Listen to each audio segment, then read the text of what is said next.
Rahmatullahi wabarakatuh. A'udzu billahi minasy syaithanir rajim. Bismillahirrahmanirrahim. Inna Allaha la yaghfiru an yushraka bihi wa yaghfiru ma duna dzalika liman yasha. ومن يشرك بالله فقد ضل ضلالا بعيدا إن يدعون من دونه إلا إناثا وإن يدعون إلا شيطانا مريدا لعنه الله وقال لأتخذن من عبادك نصيبا مفروضا ولأضلنهم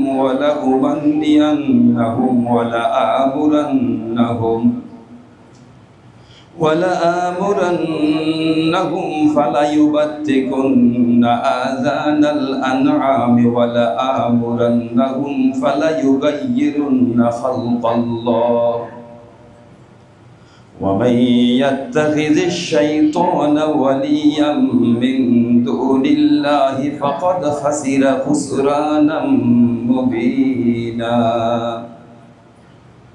يعدهم ويمنيهم وما يعدهم الشيطان إلا غرورا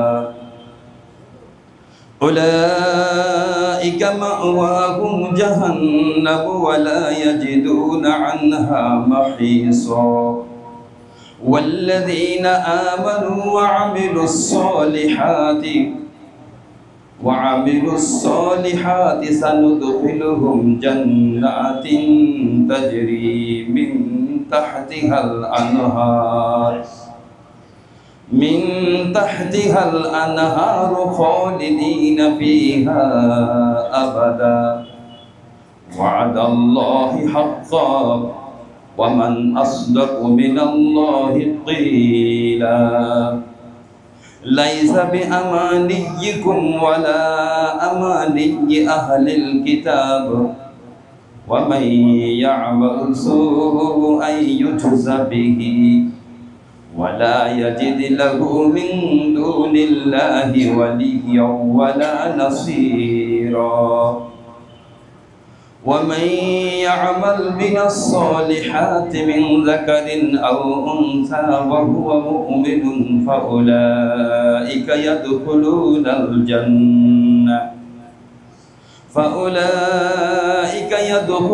الجنة ولا يظلمون نقيرا ومن أحسن دينا ممن أسلم وجهه لله وهو محسن واتبع ملة إبراهيم حنيفا واتخذ الله إبراهيم خليلا ولله ما في السماوات وما في الأرض وكان الله بكل شيء محيطا صدق الله العظيم وصدق الله النبي الكريم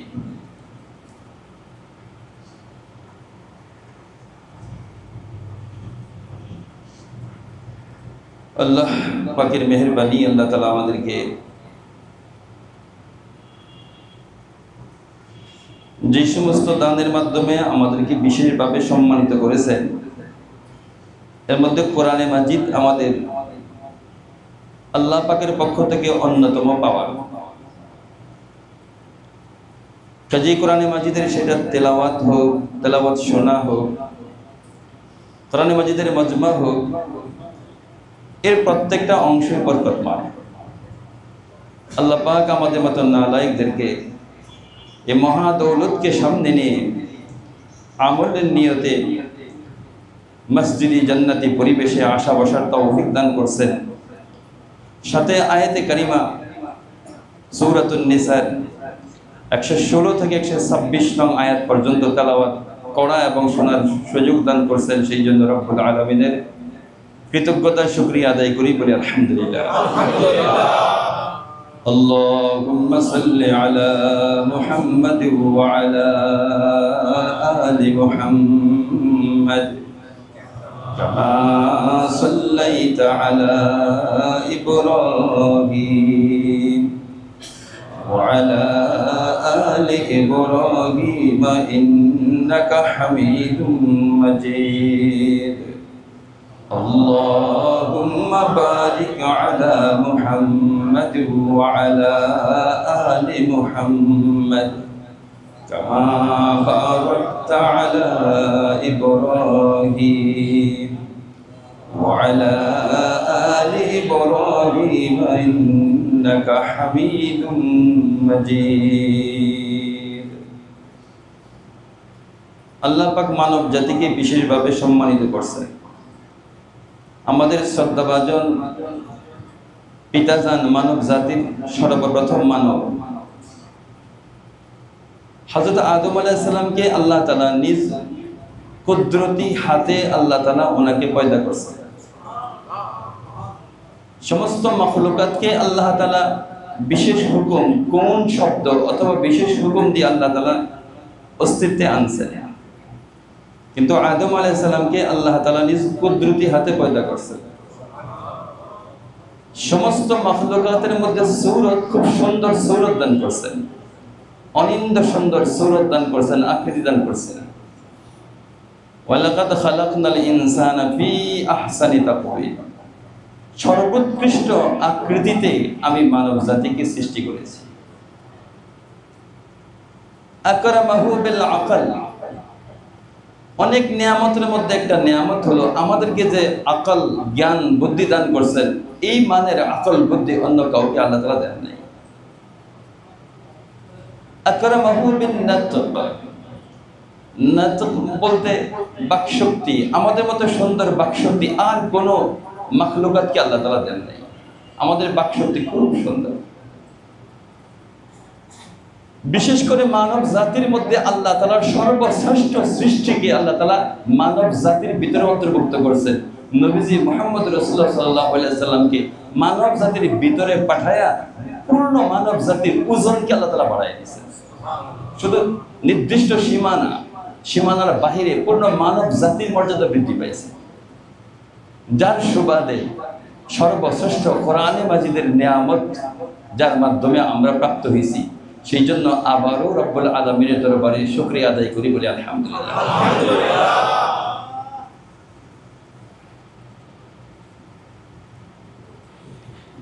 নিরঙ্কুশভাবে সমস্ত মাখলুকের স্রষ্টা সন্দেহাতীতভাবে আল্লাহ। সন্দেহ নাই কোনো, সন্দেহাতীতভাবে সমস্ত মাখলুকাতের একমাত্র স্রষ্টা কে? আল্লাহ। সন্দেহ নেই। কোন মাখলুক যদি আল্লাহকে না চিনে, সে আল্লাহ পাকের ভূপৃষ্ঠের মধ্যে বসবাস করার নাগরিকত্বের অধিকার তার নাই। কোন দেশের নাগরিকত্ব পাওয়ার জন্য ওই দেশের সংবিধান মানা এটা জরুরি। তো আল্লাহ তাআলার ভূপৃষ্ঠের মধ্যে আল্লাহ তাআলার বান্দা হিসাবে নাগরিকত্ব পাওয়ার জন্য, মুমিন হিসাবে নাগরিকত্ব পাওয়ার জন্য আল্লাহ তাআলাকে একচ্ছত্রভাবে আল্লাহর প্রতি বিশ্বাস রাখা জরুরি, এছাড়া পাইতে পারে না। যারা ঈমান ছাড়া দুনিয়ার মধ্যে থাকে এরা উচ্ছিষ্ট, এরা উচ্ছিষ্ট।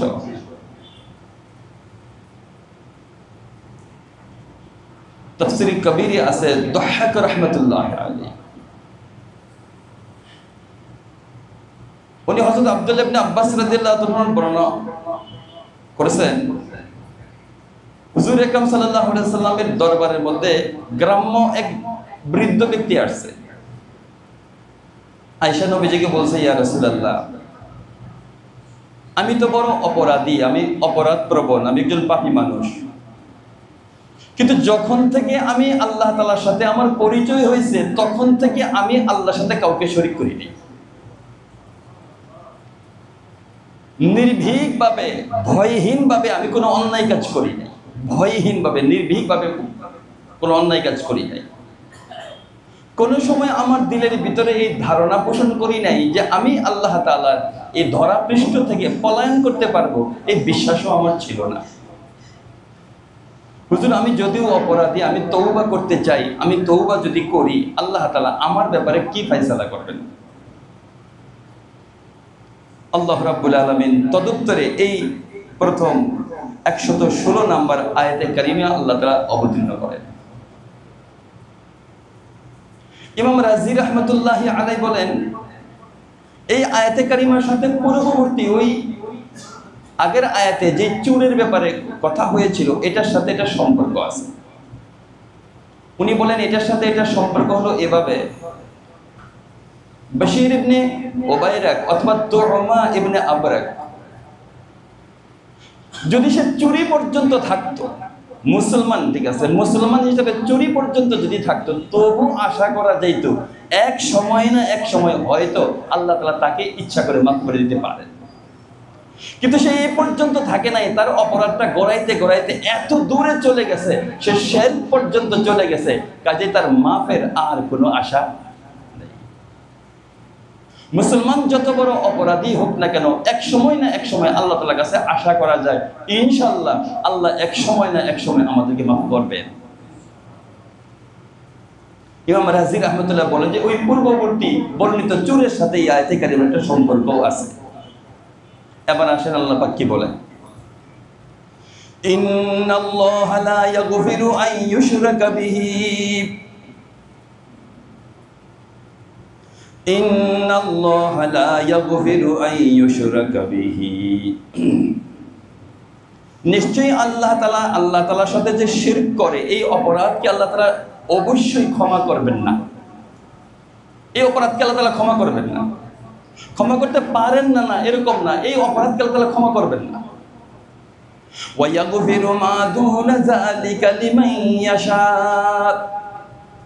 ওয়া ইয়াগফিরু মা দুনা যালিকা, এই অপরাধটা ছাড়া অন্য যত অপরাধ আছে চাইলে আল্লাহ তাআলা যার ব্যাপারে চাবেন আল্লাহ তাআলা তাকে মাফ করে দিতে পারেন। অর্থাৎ বশীর ইবনে উবাইরাক অথবা তুরমা ইবনে আবরাক সে যদি চুরি পর্যন্ত থাকতো, এক সময় এক সময় আশা করা যাইতো চাইলে আল্লাহ তাআলা তাকে ক্ষমা করতে পারেন, কিন্তু এখন সীমানাটা সে ছেড়ে দিয়েছে। وَمَن يُشْرِكْ بِاللَّهِ فَقَدْ ضَلَّ ضَلَالًا بَعِيدًا, যে আল্লাহ তাআলার সাথে কাউকে শরীক করে সে অনেক দূরবর্তী পথহারা হয়ে যায়, এমন দূরে চলে যায় ওইখান থেকে আর ফিরে আসার সম্ভাবনা থাকে না, এত দূরে সে চলে যায়।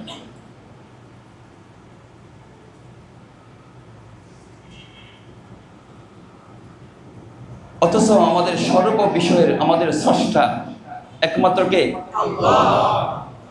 কাইফা তাকফুরুনা বিল্লাহি ওয়া কুনতুম আমওয়াতান সুম্মা ইউমীতুকুম সুম্মা ইউহয়ীকুম সুম্মা ইলাইহি তুরজাউন, কেমনে তোমরা আল্লাহ তাআলাকে অস্বীকার করতে পারো?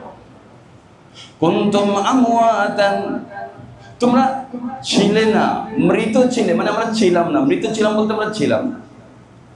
ফাআহইয়াকুম, অনস্তিত্ব থেকে তোমাদেরকে আল্লাহ তাআলা অস্তিত্ব দান করছে। সুম্মা ইউমীতুকুম, আবার তিনি তোমাদেরকে মওত দিবেন। সুম্মা ইউহয়ীকুম, এরপরে আবার তিনি তোমাদেরকে পুনর্জীবিত করবেন। সুম্মা ইলাইহি তুরজাউন, পুনর্জীবিতের পরে তোমরা তার কাছেই ফিরে যাবে। আমাদের যত প্রয়োজন আছে সমস্ত প্রয়োজন কে পূরণ করেন? আল্লাহ।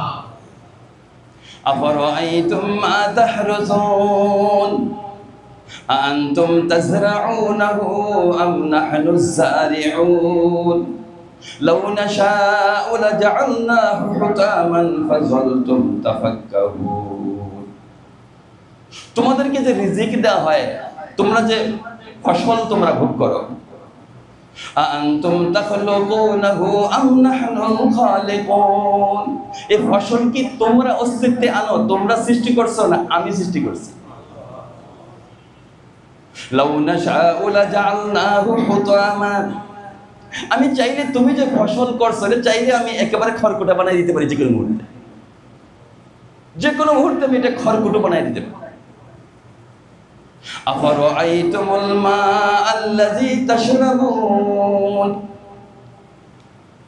তোমরা যে পানি পান করো এটা দিয়ে কোনোদিন খেয়াল করে দেখছো? আআনতুম আনজালতুমুহু মিনাল মুজনি আম নাহনুল মুনজিলুন, আকাশ থেকে মেঘমালা থেকে এই বৃষ্টির ফোঁটা তোমরা অবতীর্ণ করো না, আমিও অবতীর্ণ করি। সব জায়গায় এক একটা পার্টসকে, অংশকে আলাদা আলাদা ভাবে কোরআনে মাজিদের মধ্যে বিক্ষিপ্ত ভাবে আল্লাহ তাআলা বিভিন্ন জায়গায় আমাদেরকে ঘোষণা করছেন যে ঘুরে ফিরে দেখো, বালুকানা থেকে সপ্তম আকাশের ঊর্ধ্বে যা আছে সমস্ত কিছুর মালিক এবং স্রষ্টা কে? আল্লাহ। কাজেই সেই আল্লাহ তাআলাই আমাদের একমাত্র ইলাহ। কাজেই ইবাদত আমরা কার করব? আল্লাহ। আমরা এক আল্লাহ তাআলাকে মানলাম কিন্তু চাইলাম অন্য কারো কাছে, শিরক ফিল জাত। কেউ যদি মনে করে আকাশের আলাদা স্রষ্টা আছে, দ্বিতীয় আরেকজন আল্লাহ আছে, এটা শিরক ফিল জাত। যে কোনো বিষয়ে যদি মনে করে আরেকজন ইলাহ আছে বা আল্লাহ আছে, এটা হলো শিরক ফিল জাত।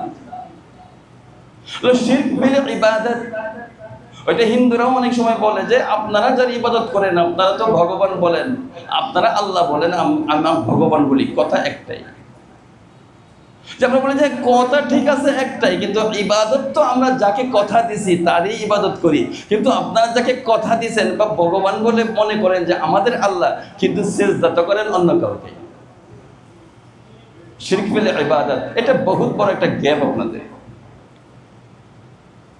শিরক ফিল সিফাত, আমাদের যত জিনিসের প্রয়োজন আছে, যা যা আছে, যখন অসুস্থ হই সুস্থ করেন কে?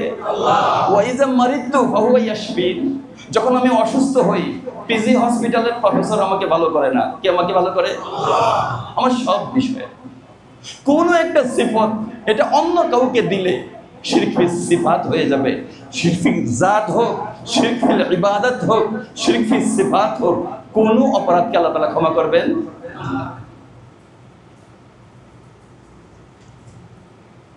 ইয়াদউনা মিন দুনিহি ইল্লা ইনাসা,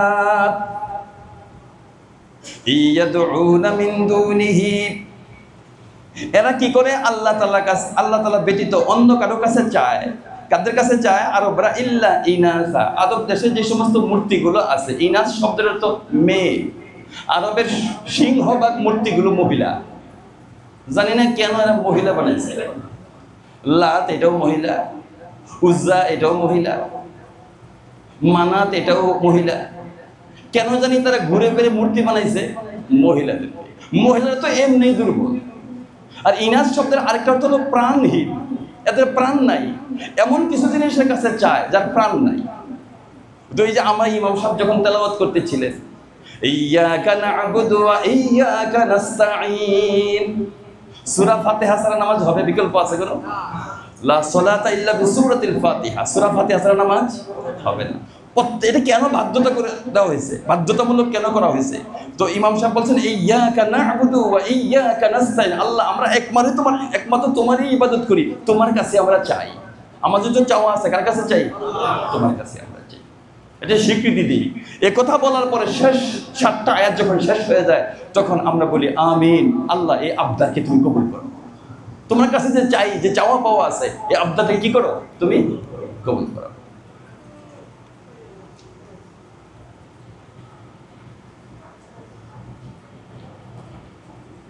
وَإِن يَدْعُونَ إِلَّا شَيْطَانًا مَرِيدًا, দেখতে দেখা যায় এরা মূর্তির পূজা করে, মূর্তির কাছে চায়, কিন্তু মূলত ওইখানে ইয়াদউনা ইল্লা শাইতানাম মারিদা, প্রত্যেক মূর্তির ভিতরে একটা শয়তান বসে রয়েছে। মূলত তারা শয়তানের কাছে যায়।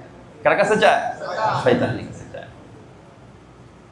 লানাহুল্লাহ, তার পরিচয় দিয়েছে যে আল্লাহ তাআলা তাকে লানত করছেন, অভিসম্পাত করছেন। কারণ জানি কি? হযরত আদম আলাইহিস সালামকে সম্মানজনক সিজদা, যেটা ঊর্ধ্ব জগতের মধ্যে সিজদাটা করে নাই, ওই সম্মানটা করে নাই, লানাহুল্লাহ, আল্লাহ তাআলার উপর অভিসম্পাত করছেন। وقال لا أتخذن من عبادك نصيبا مفروضا, শয়তানকে যখন আল্লাহ পাকের দরবারে এলাহি থেকে বের করে দেওয়া হয়েছে, সে কসম করছে, লা আত্তাখিযান্না মিন ইবাদিকা, বেয়াদব খুব, আল্লাহ সামনে সরাসরি, লা আত্তাখিযান্না মিন ইবাদিকা, তোমার বান্দাদের মধ্যে নাসিবাম মাফরুদা, একটা বিশেষ অংশকে আমি আমার অনুগত আমি বানিয়ে ফেলবো। ওই যে যাদেরকে পূজা পার্বণে লাগাই দিছে। আর মুসলমানদের মধ্যে কবর পূজাটা খুব ভালো চলে, মুসলমানদের মধ্যে নাম মুসলমান, কিন্তু কবরের পূজাটা ভালো চলে। নামটা মুসলমান হিসেবে পরিচিত, কিন্তু খুব বেশি কবর পূজা আছে, নিরাপদ না। অথচ যাদের কবরের পূজা করা হয় তারা প্রত্যেকেই আল্লাহ তাআলা এক একজন বিশেষ বান্দা ওলি ছিলেন। চলে গেছেন তো এই সুযোগটাকে ব্যবহার করে এটা একটা ব্যবসায়িক কেন্দ্র বানায় ফেলেছে। সেজদার সাথে একটা টাকারও সম্পর্ক আছে তাদের, নানা হাজারো অপরাধ দিয়া এই কবরগুলোকে ভরে ফেলাইছে।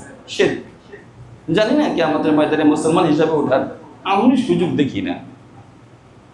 যেহেতু কবরকে কেবলা বানায় চতুর্দিক থেকে একে সেজদা করা হয়, এর কাছে চায়ও, এরকম সংবাদ শোনা যায় তার কাছে চায়। আমরা কার কাছে চাই? তুমি যখন চাইবা কার কাছে চাইবা? যখন তুমি সাহায্য চাইবা কার কাছে চাইবা?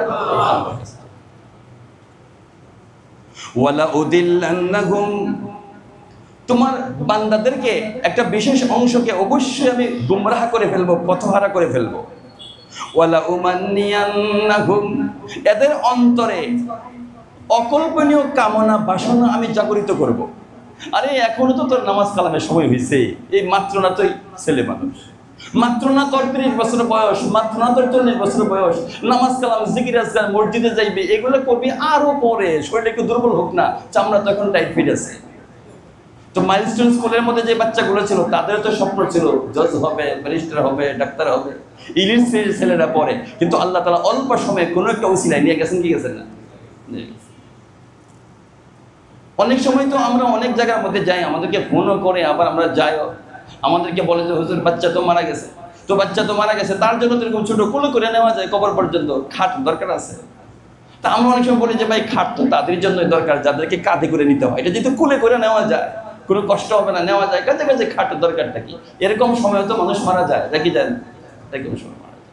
কেউ কেউ বলে যে তোর একটু স্পন্দন ছিল, একটু নড়াচড়া ছিল, অনেক সময় জিজ্ঞাসা করে হুজুর তার কি জানাজা লাগবে কিনা, জিজ্ঞেস করে কি করে, সে দুনিয়া 1 মিনিট পাইছে, দুনিয়া 2 মিনিট পাইছে, বিদায় হয়ে গেছে।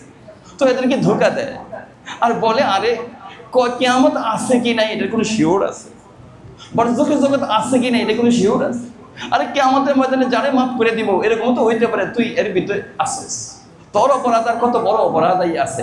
এই জাতীয় প্রহসনমূলক তার সম্মুখে বিভিন্ন অকল্পনীয় আশাকে উপস্থাপন করে। ওয়ালা আমুরান্নাহুম ফালা ইউবাদ্দিকুন্না আযানাল আনআম। শয়তান জাহেলিয়াত যুগে কিছু কাজ করত, এর মধ্যে একটা কাজ করত, তাদের উট, ছাগল, ভেড়া, দুম্বা এগুলো যেগুলো আছে সুন্দর কানগুলোকে তারা ছিদ্র করে দিত, এরা মানুষকে বুঝাইতো যে তুমি এই কানগুলো ছিদ্র করে দাও, আবার শরীরের মধ্যে উল্কি আইকে দাও, অথবা মাথার মধ্যে এর জন্য চুল রাখো, দেবতার নামে চুল রাখো, চুল রাখার পরে এদেরকে ছায়রা দাও, এদেরকে দেবদেবীর নামে ছায়রা দাও। এটার আবার নতুন নাম ছিল বাহিরা, এটাকে কি বলা হয় ফিকহি ভাষায়, এটাকে বলা হয় বাহিরা। ওই বাহিরা গায়ের মধ্যে কেউ টাচ করতো না, এটা মরুভূমির মধ্যে বিভিন্ন জায়গায় চড়তো, মানুষের ফসল খেতে এটা নষ্ট করলেও কোনো অসুবিধা ছিল না, কারণ তার কান ছিদ্র করা, এটা ভগবানের জন্য, মূর্তির জন্য ছেড়ে দিছে, লাতের জন্য, মানাতের জন্য, উজ্জার জন্য, হুবলের জন্য, এটা ছেড়ে দিছে। অথবা শরীরের মধ্যে উল্কি আঁকা। যখন মারা যাইতো তারা ফতোয়া দিত এটা পুরুষদের জন্য, এটা মরা উটের, ছাগল, ভেড়া, দুম্বার গোশত হালাল, মহিলাদের জন্য হারাম। আরে মৃত জিনিসের প্রতি এমনি তো একটা ঘৃণা, এই মৃত জিনিসটা তারা এই বাহিরা নাম দিয়া চালাই দিত, বলতে এটা আমি করব, এই কাজগুলো আমি এখানে, আমার প্রকল্পগুলো, নবীজি মুহাম্মদ সাল্লাল্লাহু আলাইহি ওয়াসাল্লামের সুন্নাত আছে, চলার পদ্ধতি, বসার পদ্ধতি, আর আমারও তো কিছু পদ্ধতি আছে, এগুলো আমি করব। ওয়ালা আমুরান্নাহুম ফালা ইউগাইয়িরুন্না খালকাল্লাহ, আল্লাহ তাআলার নিখুঁত সৃষ্টির মধ্যে আমি আদেশ দিব তার জন্য পরিবর্তন করে ফেলে। আচ্ছা, উটের বাচ্চা যখন জমিনের মধ্যে আগমন করছে তার কান কি ছিদ্র ছিল? তার লেজ কি কাটা ছিল, তার শরীর কি কোনো খুঁত ছিল না, সব নিখুঁত অবস্থায় জন্ম হয়েছে। ফালা ইউগাইয়িরুন্না খালকাল্লাহ, আল্লাহ তাআলা সৃষ্টির মধ্যে আমি পরিবর্তন করে দিব। وَمَن يَتَّخِذِ الشَّيْطَانَ وَلِيًّا مِّن دُونِ اللَّهِ فَقَدْ خَسِرَ خُسْرَانًا مُّبِينًا। এই কাজগুলো যারা করবে, وَمَن يَتَّخِذِ الشَّيْطَانَ وَلِيًّا, কেউ যদি শয়তানকে তার অভিভাবক বন্ধু হিসাবে গ্রহণ করে, মিন দুনিল্লাহ, আল্লাহ ব্যতীত, ফাকাদ খাসিরা খুসরানাম মুবিনা, সে চরম পর্যায়ের ক্ষতিগ্রস্ত হয়ে যাবে। অর্থাৎ সে তো জাহান্নামী অধিবাসী হয়ে যাবে, চরম পর্যায়ের ক্ষতিগ্রস্ত হয়ে যাবে। কিয়ামতের ময়দানে যখন বিচার হবে, বিচারের সব ফয়সালা শেষ, সে তার অনুগতদের উদ্দেশ্যে একটা বক্তৃতা দিবে। সে সূরা ইব্রাহিমের মধ্যে সুযোগ হলে তেলাওয়াত করে দেখেন, ওয়ালাম্মা কুদিয়াল আমর ইন্নাল্লাহা ওয়া'আদাকুম ওয়া'দাল হক ওয়া ওয়া'আদতুকুম ফাআখলাফতুকুম ওয়া মা কানা লিয়া আলাইকুম মিন সুলতান ইল্লা আন দা'আউতুকুম ফাস্তাজাবতুম লি ফালা তালুমুনি ওয়া লুমু আনফুসাকুম মা আনা বিমুসরিকিকুম ওয়া মা আনতুম বিমুসরিকিয়া। এটা তার ভাষণ। ওয়ালাম্মা কুদিয়াল আমর, কিয়ামতের ময়দানে ফয়সালা যখন হয়ে যাবে, ওয়া ক্বালা শাইতান, শয়তান বলবে, আমি তোমাদেরকে আশ্বাস বাণী শোনাইতাম, প্রতিশ্রুতি দিতাম, অথচ প্রতিশ্রুতি এগুলো আমি সব ভঙ্গ করতাম, সত্য না। আল্লাহ তাআলাও প্রতিশ্রুতি দিতেন, কিন্তু আল্লাহ তাআলার ওয়াদাগুলো হুবহু সত্য ছিল। আল্লাহ তাআলার কথার মধ্যে কি ছিল না, কোনো সন্দেহ ছিল না। আরে আমি তো তোমাদেরকে দাওয়াত দিতাম অন্যায় করার জন্য, আসলে দাওয়াত দিতাম ঠিক আছে, তোমাদেরকে বাধ্য করতাম না। তুমি জিনা করছো, ব্যভিচার করছো, মজা আমি লুটি নাই, মজা তুমিই লুটছো। তুমি সিনেমা দেখছো, অশ্লীল অনুষ্ঠানের মধ্যে পড়ছো, মজা আমি লুটি নাই, একা মজা তুমিই লুটছো। ফালা তালুমুনি ওয়া লুমু আনফুসাকুম, লুম মানে মালামত করা, অভিসম্পাদ দেওয়া। কাজে কিয়ামতের ময়দানে আমাকে তোমরা অভিসম্পাদ মালামত করে না, তোমার নিজেদেরকে মালামত করো। মা আনা বিমুসরিকিকুম ওয়া মা আনতুম বিমুসরিকিয়া, দেখতেছো না জাহান্নামের আগুন যে জ্বলতেছে, আসলে আমি তোমাদেরকে বাঁচাইতে পারবো না, তোমরাও আমি শয়তানকে বাঁচাইতে পারবা। ওই দিন আসল কথা, সত্য কথা সে বলে দিবে। ইয়াইদুহুম ওয়া ইউমান্নিহিম, আল্লাহ তাআলাও অঙ্গীকার করেন, কথা দেন, আল্লাহ তাআলাও আশার কথা শোনান। ওয়া মা ইয়াইদুহুমুশ শাইতানু ইল্লা গুরুরা, তবে শয়তান যত ওয়াদা দেয় সবগুলাই প্রতারণা। শয়তান যত ওয়াদা দেয় সবগুলাই, ওই যে কিয়ামত আছে কি নাই, কবরের হালত, বারজাখি হালত আছে কি নাই, এই জাতীয় যে কথাগুলো সব তার প্রতারণা। উলাইকা মাওয়াহুম জাহান্নাম, এদের ঠিকানা কোথায়? ওই যে শিরক করলে ঠিকানা কোথায়? শেষ ঠিকানা জাহান্নাম। ওয়ালা ইয়াজিদুনা আনহা মাহিসা, এই জাহান্নাম থেকে বাঁচার কোনো ব্যবস্থাপনা নাই, অন্য কোনো পথ নেই। ওয়াল্লাযীনা আমানু ওয়া আমিলুস সালিহাতি সানুদখিলুহুম জান্নাতিন তাজরি মিন তাহতিহাল আনহার খালিদিনা ফিহা আবাদা।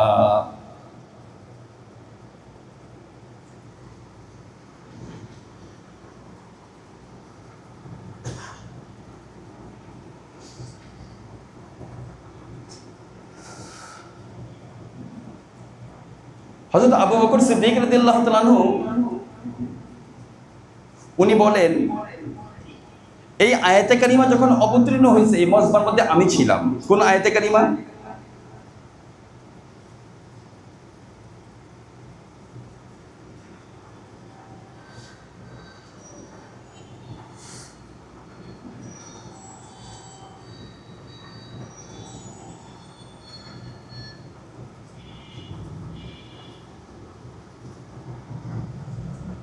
একটু সামনে যায় বলি, ওয়াল্লাযীনা আমানু ওয়া আমিলুস সালিহাতি সানুদখিলুহুম জান্নাতিন তাজরি মিন তাহতিহাল আনহারু খালিদিনা ফিহা আবাদা।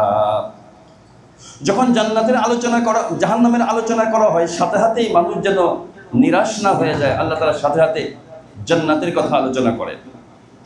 ওয়াল্লাযীনা আমানু, যারা ঈমান আনে, ওয়া আমিলুস সলিহাত, সাথে নেক আমল করে, সানুদখিলুহুম জান্নাতিন তাজরি মিন তাহতিহাল আনহার, ও চিরেই আমি তাদেরকে এমন এক বাগান বাড়িতে প্রবেশ করাবো, খালিদিনা ফিহা আবাদা, তথায় তারা চিরস্থায়ীভাবে তারা থাকবে। জান্নাতের মধ্যে যখন যাবে কোনো যৌবনের মধ্যে ভাটা পড়বে না। জান্নাতের মধ্যে যখন যাবে তার কোনো কফ থুতু এগুলো হবে। জান্নাতের মধ্যে যখন যাবে তখন তার বাউল প্রস্রাব পায়খানা এগুলো কিছুই হবে না। চির যৌবন শুধু তার বৃদ্ধি পাইতে থাকবে। ওয়াদাল্লাহি হাক্কা, ঈমান আনলে নেক আমল করবে, আল্লাহ তাআলা ওয়াদা করেছেন, এই ওয়াদাটা সত্য, সন্দেহ নাই। ওয়ামান আসদাকু মিনাল্লাহি কিলা, আল্লাহর চাইতে সত্যবাদী আরো কেউ আছে? লাইসা বিআমানিয়িকুম ওয়ালা আমানি আহলিল কিতাব মান ইয়ামাল সুআন ইউজজা বিহি। হযরত কাতাদা রাদিয়াল্লাহু তাআলা ওনার বিবরণ হলো,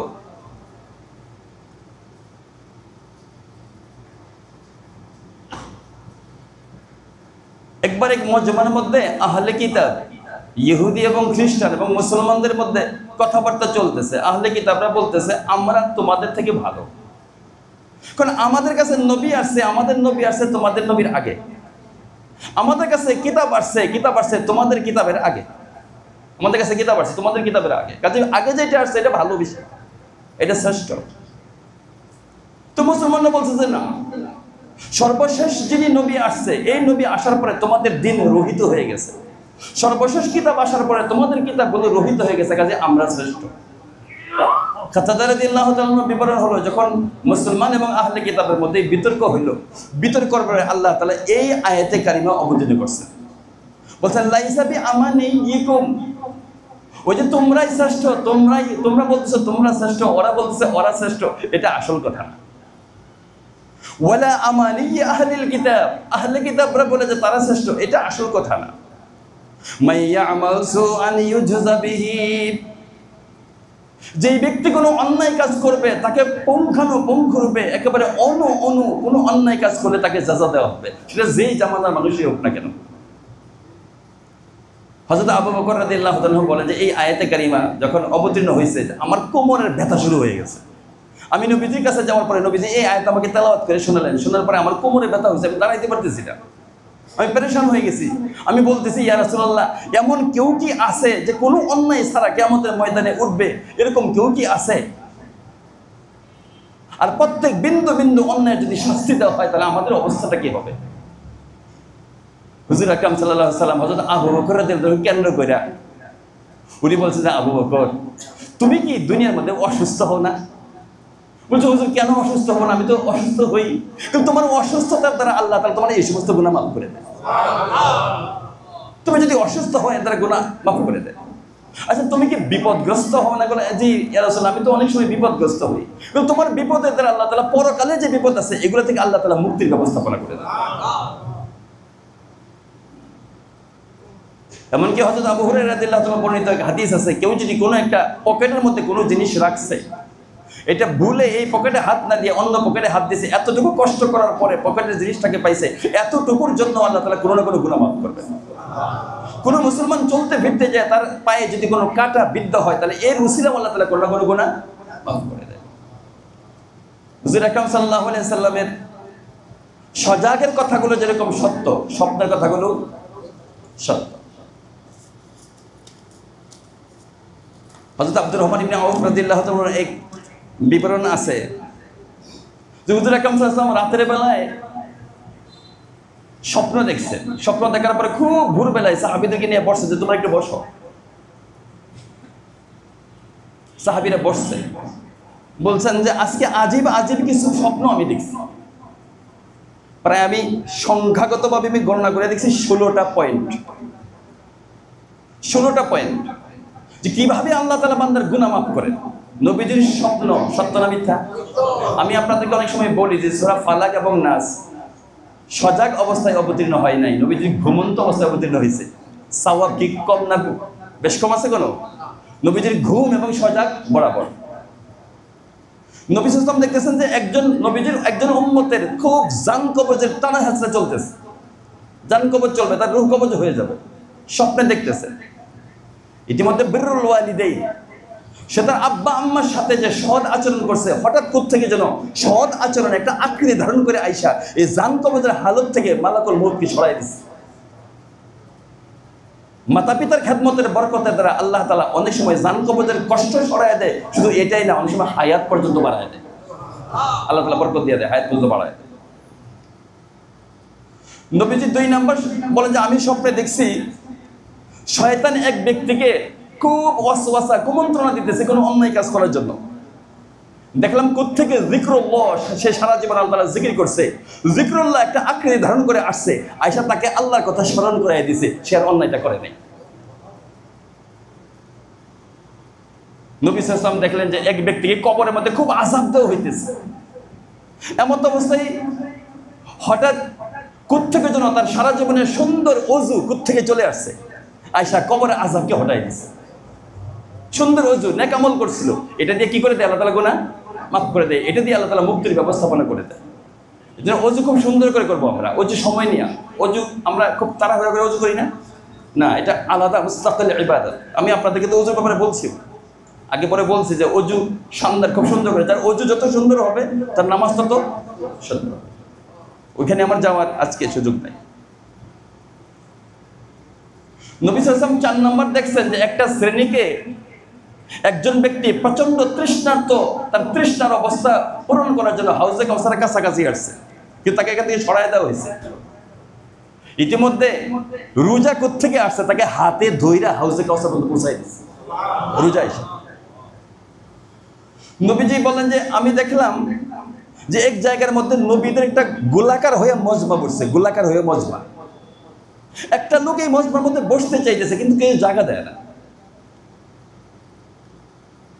কিছুক্ষণ পরে আমি দেখলাম যে তার সারা জীবনের ফরজ গোসল, যেটা ফরজ গোসলে অলসতা করতে নাই, গোসল যখন ফরজ হয়ে যায়, আমি কখনো মারা যাই, ঠিক তো নাই, এই ফরজ গোসল সুন্দর আকৃতি নিয়ে আসছে, আয়েশা নবীদের মজমার মধ্যে তাকে বসাই দিচ্ছে, গোলাকার মজমার মধ্যে।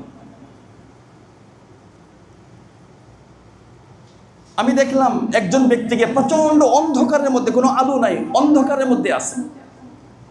দেখলাম হজ এবং উমরা আয়েশা এই অন্ধকারের অবস্থা কাটায় ওখানে আলোর ব্যবস্থা করে দিচ্ছে। একে জামাত এক জায়গায় বসা, এই জামাতের কারোর সাথে এক ব্যক্তি কথা বলতে চাইতেছে, কথা বলবে, কিন্তু এরা কথা বলে না, তার সাথে কোনো কথা সময় দিতে চায় না। হঠাৎ করে দেখলাম সিলাই রেহমি, আত্মীয় স্বজনের সাথে মানুষ যে সুন্দর আচরণ করে, এটা কোত্থেকে যেন আয়েশা তাকে তাদের সাথে কথা বলার ব্যবস্থাপনা করে দিচ্ছে। নবীজি বলেন এক ব্যক্তিকে দেখলাম তাকে জাহান্নামের আগুনের মধ্যে জ্বালানো হইতেছে। এমত অবস্থায় দেখলাম যে সদকা কোত্থেকে পানির আকৃতি ধারণ করে ওই জ্বলন্ত জাহান্নামের মধ্যে উপর থেকে পানির মতো করে সদকা অবতীর্ণ হইতেছে, পানি আকৃতি নিয়ে জাহান্নামের আগুনকে নির্বাপিত করে দিচ্ছে। এক ব্যক্তিকে দেখলাম ফেরেশতাদের মাধ্যমে বেষ্টন করে তাকে জাহান্নামে থেকে নিয়ে যাওয়া হইতেছে। দেখলাম নেক কাজের আদেশ কোত্থেকে যেন আসছে, আয়েশা জান্নাতি ফেরেশতাদের হাত ধরাই দিচ্ছে তাকে। কিয়ামতের ময়দানে নবীজি বলতেছেন যে আমি দেখতেছি যে কারো বাম হাতে আমলনামা দেওয়া হইতেছে। দেখলাম কোত্থেকে খাউফুল্লাহ, আল্লাহ তাআলার ভয়, আয়েশা বাম হাতে আমলনামাটা এখান থেকে সরাইয়া ডান হাতে আমলনামার ব্যবস্থাপনা করে দিচ্ছে।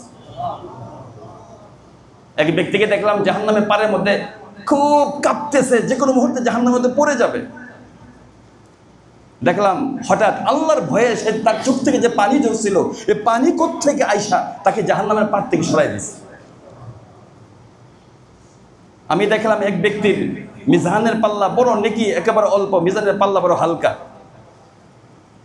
সুন্দর ফলাফল। আমি দেখলাম কোত্থেকে যেন একটা ওই তার মৃত ছোট বাচ্চা আগে মারা গেছিল, কোত্থেকে আয়েশা আল্লাহ তাআলা মিজানের পাল্লাটাকে ওই ছোট বাচ্চা আয়েশা ভারী করে দিচ্ছে। এক ব্যক্তিকে দেখলাম পুলসিরাতের উপরে সে এমন ভাবে ঝুলতেছিল, খেজুরের যে ডালা আছে যেভাবে বাতাসের মধ্যে ঢুলতে থাকে এভাবে ঝুলতেছিল। আল্লাহ তাআলার প্রতি ভালো ধারণা রাখা দেখলাম কোত্থেকে আসলো, আয়েশা এই জাহান্নামের উপরে পুলসিরাতের মধ্যে ঝুলন্ত এই ভয়াবহ অবস্থা থেকে তাকে নজর দিয়ে দিল। এক ব্যক্তিকে দেখলাম পুলসিরাতের পরে একবার পরে একবার উঠে, একবার পরে একবার উঠে। দেখলাম আল্লাহ তাআলা নামাজ পাঠাই দিয়েছেন, কোত্থেকে নামাজ আয়েশা তাকে পুলসিরাত পুল পারি করে দিয়েছে। এক ব্যক্তিকে দেখলাম জান্নাতে ঢোকার জন্য যে দরজায় যায় এই দরজায় বন্ধ পায়। হঠাৎ করে দেখলাম সারা জীবন যত কালিমায়ে শাহাদাত তেলাওয়াত করছে সমস্ত কালিমায়ে শাহাদাত একত্রে আয়েশা যে কোনো একটা দরজা খুলে দিচ্ছে। এই জন্য নেক আমলের দ্বারা আল্লাহ তাআলা পরকালে মুসিবত ছড়ায় দেয়। এই বিবরণটা হলো আব্দুর রহমান ইবনে আউফ রাদিয়াল্লাহু বিবরণ। কার বিবরণ? আব্দুর রহমান ইবনে বয়োজ্যেষ্ঠ সাহাবী, ধনী সাহাবী, ভদ্র সাহাবী, বৃদ্ধ সাহাবী আব্দুর রহমান ইবনে আউফ রাদিয়াল্লাহু তাআলা। ওনার মার হাতেই নবীজি সাল্লাল্লাহু আলাইহি সাল্লাম দুনিয়ার মধ্যে আসছিলেন। ওনার আম্মাজার নাম হলো শিফা। ওনার আম্মাজার নাম কি? শিফা। ওনার হাতেই নবীজি দুনিয়ার মধ্যে আসছিলেন। ওনার বিবরণ হলো, তাহলে বোঝা গেল দুনিয়ার মধ্যে যে মুসিবত যেগুলো আছে এগুলার দ্বারাও মানুষের গুনাহ মাফ হয়। যেগুলো নেক আমল করে এগুলার দ্বারাও মুসলমানদের গুনাহ মাফ হয়ে যায়। কিন্তু বেঈমানদের কোনো ব্যবস্থা আছে? কেন নাই? কারণ তাদের পথভ্রষ্টতা অনেক দূরে চলে গেছে। ওইখান থেকে শিরক হয়ে যাওয়ার কারণে, মুশরিক হয়ে যাওয়ার কারণে আর সুযোগ তাদের নেই। ওয়ালা ইয়াজিদ লাহু মিন দুনিল্লাহি ওয়ালিয়্যান ওয়ালা নাসীরা। ওয়ালা ইয়াজিদ লাহু মিন দুনিল্লাহি ওয়ালিয়্যান ওয়ালা নাসীরা। প্রকৃতপক্ষে আল্লাহ তাআলা ব্যতীত কোনো বন্ধু, কোনো অভিভাবক, কোনো সহযোগিতাকারী সে দুনিয়া আখিরাত কোনো জায়গায় মানুষ পাবে না। ওয়া মান ইয়ামাল মিনাস সালিহাতি মিন যাকারিন আও উনসা ওয়া হুয়া মুমিনুন। কেউ যদি নেক আমল করে, এটা পুরুষ হোক চাই মহিলা হোক, কোনো ব্যবধান নাই। ইমানের সাথে যদি কেউ নেক আমল করে ফাউলাইকা ইয়াদখুলুনাল জান্নাতা, পুরুষ হোক আর মহিলা হোক, ইমানের সাথে নেক আমল করলে, নেক আমল তো ওরাও করে কিন্তু এদের কি নাই? ইমান। কিছু কিছু নেক আমল ওরাও করে, মানুষের উপকার করে না?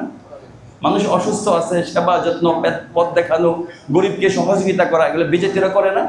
কিন্তু পাবে না কিছুই পাবে না। সর্বোচ্চ এতটুকু পাবে, মানুষ তার প্রশংসা করবে। মানুষ তার কি করবে? প্রশংসাটা পাবে। আবার প্রশংসা কি জন্য পাবে? যাতে কিয়ামতের ময়দানে নতুন কোনো দাবি উপস্থাপন না করতে পারে। আল্লাহ ঈমান আনি নাই তাতে কি হয়েছে, কিন্তু এই যে ভালো কাজ করছে এটা যা দাও, এটা দুনিয়ার প্রশংসা দিয়ে আল্লাহ তাআলা দুনিয়াতে এটা শেষ করে দিবে। তাদের কোনো পাওনা থাকবে না, খালি হাতে কিয়ামতের ময়দানে এরা উঠবে। ওয়ালা ইউযলামুনা নাকিরা, বিন্দু মাত্র জুলম করা হবে না।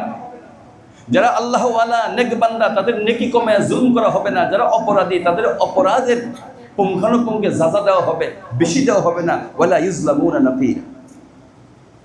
ওয়া মান আহসানু দীনান মিম্মান আসলামা ওয়াজহাহু লিল্লাহি ওয়া হুয়া মুহসিনুন ওয়াত্তাবা'a মিল্লাতা ইব্রাহিমা হানিফা। তার দ্বীনের চাইতে, তার ধর্মের চাইতে সুন্দর ধর্ম আর কার হইতে পারে যে তার চেহারাকে আল্লাহ তাআলার জন্য উৎসর্গ করে দেয়, আল্লাহ তাআলার দিকে অভিমুখী হয়। আমার নিজের চেহারাকে আমি আল্লাহর দিকে অভিমুখী করি, অর্থাৎ আমার চাওয়া পাওয়া কার কাছে উপস্থাপন করি? আল্লাহর কাছে উপস্থাপন করি। ওয়া হুয়া মুহসিন, সে হলো মুহসিন। মুহসিন কাকে বলে? মুহসিন হলো যে আল্লাহ তাআলার ইবাদত করে, নেক আমল করে, অন্যায় কাজ করে না, তাকে মুহসিন বলা হয়। হাদিসে জিবরাইলের মধ্যে আছে, বুখারী শরীফের হাদিস, হাদিসে জিবরাইলের মধ্যে আছে যে ইহসান কাকে বলে? আনতা আবুদাল্লাহ কাআন্নাকা তারাহু, তুমি এভাবে আল্লাহ তাআলার ইবাদত করো যেন তুমি আল্লাহ তাআলাকে দেখতেছো।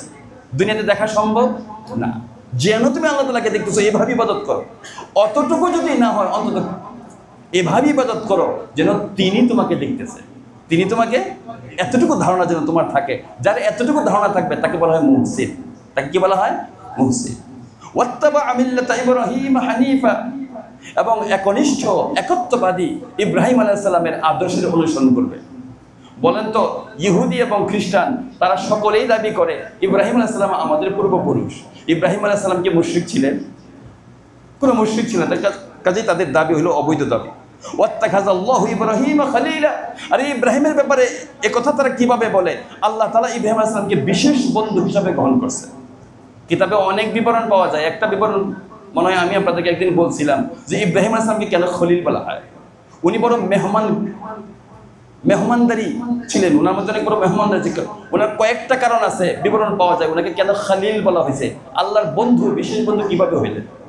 এর মধ্যে আমার কাছে এটা খুব ভালো লাগে, হযরত আব্দুল্লাহ ইবনে আব্বাস রাদিয়াল্লাহু বিবরণ। এমনি আমার এই সাহাবীর বিবরণ বেশি ভালো লাগে, আব্দুল্লাহ ইবনে আব্বাস রাদিয়াল্লাহু বিবরণ। উনি বলছেন হযরত ইব্রাহিম আলাইহিস সালাম খুব অভাবের মধ্যে পড়ছে, মেহমানদারি করতে পারে না, আটা নাই, গম নাই, আটা নাই, ব্যবস্থাপনা নাই। উনি এক কাফেলা পাঠিয়ে দিছে, মিশরের মধ্যে কাফেলা পাঠিয়ে দিছে। তো বলছে যে এদের কাছ থেকে, মিশর থেকে যে আটা নিয়ে আসো।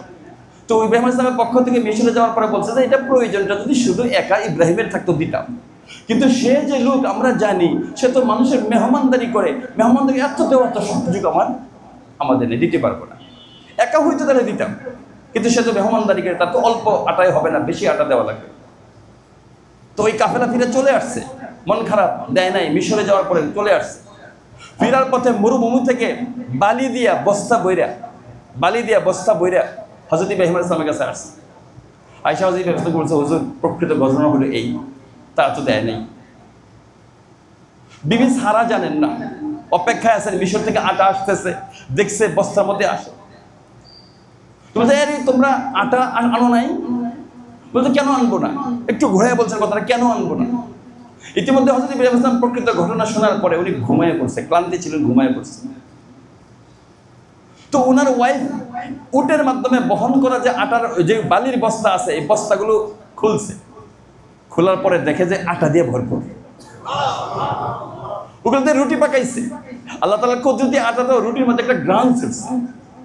আগে বর্তমান জামানার এই কেমিক্যাল মিশানোর জামানা যখন আসে নাই, তখন আপনারা জানেন কিনা জানি না, আটা রুটি কেউ পাক করলে পাশের কয়েকবারই খবর হয়ে যেত, রুটি ছাকা দিলে যে এই বাসায় রুটি।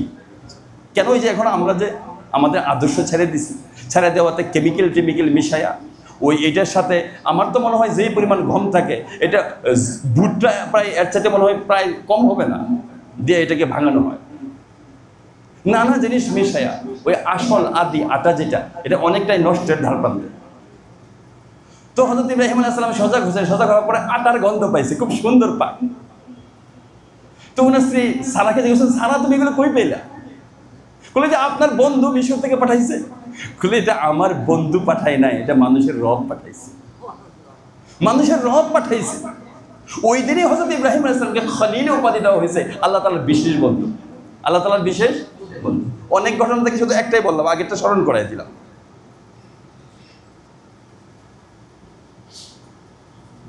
ওয়াত্তাখাযাল্লাহু ইব্রাহিমা খলিলা।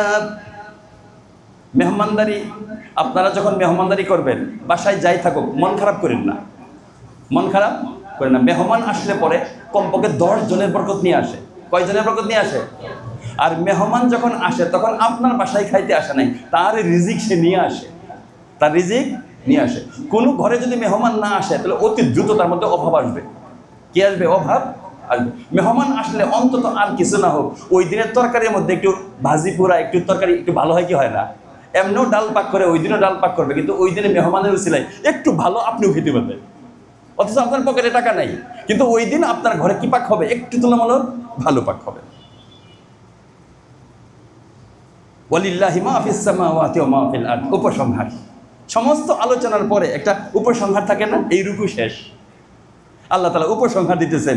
আরে যাই বলি, ওয়ালিল্লাহি মা ফিস সামাওয়াতি ওয়া মা ফিল আরদ, আসমান সমূহে এবং জমিন সমূহে যা আছে ভিতরে বাহিরে উপরে সব কার? আল্লাহর। সারাংশ কথা, তোমাদেরকে এতক্ষণ যা বললাম এটা মূলত সবকিছু আল্লাহ। ওয়া কানা আল্লাহু বিকুল্লি শাইইন মুহীতা, সমস্ত জিনিসকে আল্লাহ তাআলা বেষ্টন করে আছে। সমস্ত জিনিসের মধ্যে আল্লাহ তাআলা ইহাতা, আল্লাহ তাআলার পরিবেষ্টন, আল্লাহ তাআলার মালিকত্বের সীমানার বাইরে কোনো একটা জাররা বালি পর্যন্ত মালিকত্বের সীমানার বাইরে নেই। কাজে আমরা ইবাদত কার করব? আল্লাহ। না অন্য কার কাছে যাব? যেহেতু প্রতিদিন নামাজের মধ্যে আমরা বলি ইয়াকা না'বুদু ওয়া ইয়াকা নাস্তাঈন, আমার যত দুঃখ যাতনা বেদনা আর নিজের অভাব অভিযোগের কথা, একটা অভ্যাস আমাকে সহ এটা একটু দেখি বাদ দিতে পারি কিনা। আমরা কিছু সমস্যা হইলে আমরা দৌড় দিয়ে যায় মানুষের কাছে ব্যক্ত করি না? কখনো কখনো ভালো পরামর্শ যার কাছে পাওয়া যাবে ওনাকে বললে কোনো সমস্যা নেই। আজ আমার তো এই হালত কী করা যাইতে পারে, এটা একটা পরামর্শ হইতে পারে। ওনার মাথা থেকে ভালো একটা পরামর্শের বরকতে আল্লাহ তাআলা ভালো একটা বিষয় ওইখান থেকে বের করে দেবে। কিন্তু যদি কেউ তার অভিযোগ সবসময় করতে থাকে সারা জীবন, যে আমি তো অভাবে আছি, এই সমস্যায় আছি, রোগ শোক এই সেই বলতে থাকি, দেখবেন যে মৌতের পিঁড়ি পর্যন্ত বসবে, তার অভিযোগ শেষ হবে না। একদিন মানুষের কাছে না বইলা, অভিযোগগুলা ঘরে ঘরে ডোরে ডোরে এগুলা ব্যক্ত না করিয়া সেজদার মধ্যে যাইয়া একটু চোখের পানি ফেলা বইলে দেখেন, সমস্যার সমাধান যদি নাও হয় অন্তত চোখের পানির পরে দেখবেন আপনার যে অভাব ছিল এটা ভুলে যাবে, একটা শান্তি পাওয়া যাবে। আমার গালের মধ্যে যখন আমার চোখের পানি পড়বে, চোখের পানি দিয়া শুধু আমার গালে আসবে না, দাড়িতে আসবে না, ভিতরে একটা শান্তিও পাওয়া যাবে। আর সহজে সমস্যার সমাধান হবে, সহজে সমস্যার সমাধান। অন্য জায়গায় ঘুরা কি লাভ হবে? তারা কি আমার সমস্যার সমাধান করতে পারবে? অন্য জায়গায় বেশি থেকে বেশি দোয়া চাওয়া যাইতে পারে, পরামর্শ করা যাইতে পারে যে সন্তান তো অসুস্থ বা ফ্যামিলির এই সমস্যা, হুজুর কি করা যায়, ভাই কি করা যায়, আপনি একটু খেয়াল দেন, পরামর্শ দেন, আপনি ভালো পরামর্শ হলে এই মোতাবেক আমল করে দেখি। এটা হলো আমলের নিয়তে, অভিযোগ না। বেশি বেশি মানুষের কাছে যদি এগুলো বলে বেড়ায়, আল্লাহর বিরুদ্ধে অভিযোগ করা হয়। কি করা হয়? আল্লাহর বিরুদ্ধে অভিযোগ করা হয়। আরে আমাদের যদি অভাব নাই থাকে তাহলে তো আমরা তো আর বান্দা থাকবো না, আমরা তো রব হয়ে যাবো। আমাদের তো অভাব থাকতে হবে, আমাদের মৌত থাকতে হবে, আমাদের কষ্ট থাকতে হবে, আমাদের রূপ থাকতে হবে, আমাদের সুখ থাকতে হবে, মুসিবত থাকতে হবে। এগুলো না থাকলে আমরা কি হয়ে যাব? নিজেই তো খোদা বনে যাবো, কাউকে কিছুই মনে করবো না।